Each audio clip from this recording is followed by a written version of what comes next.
హన్మకొండ జిల్లా చెన్నారావుపేట మండలం కోపాకులపాడు గ్రామంలోని ఓ వ్యవసాయ భూమి ప్రస్తుతం స్థానికంగా చర్చనీయాంశంగా మారింది. సుమారు 6 ఎకరాల ఈ పొలంలో పనిచేస్తున్న కూలీలకు బంగారం దొరికిందనే ప్రచారం జోరుగా సాగుతోంది. స్థానికుల కథనం ప్రకారం గతంలో కూడా ఈ భూమి యజమానికి బంగారం లభించిందని చెబుతున్నారు.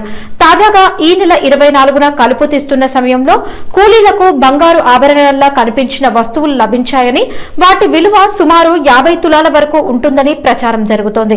ఈ విషయం పోలీసుల దృష్టికి వెళ్లడంతో ఘటనపై ఆరా తీస్తున్నట్లు సమాచారం.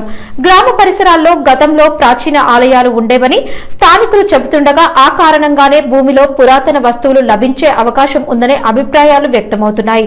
ఈ ఘటన తర్వాత ఆ భూమిని కౌలుకు తీసుకోవడానికి పలువురు ఆసక్తి చూపుతున్నట్లు సమాచారం.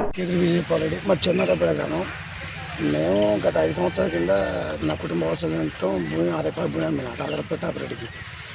అతను కొన్నాక కౌలుకిచ్చిండు, లంబడలకు కౌలుకిచ్చిండు. ఆ లంబడ పేరు బూక్యా బాలు.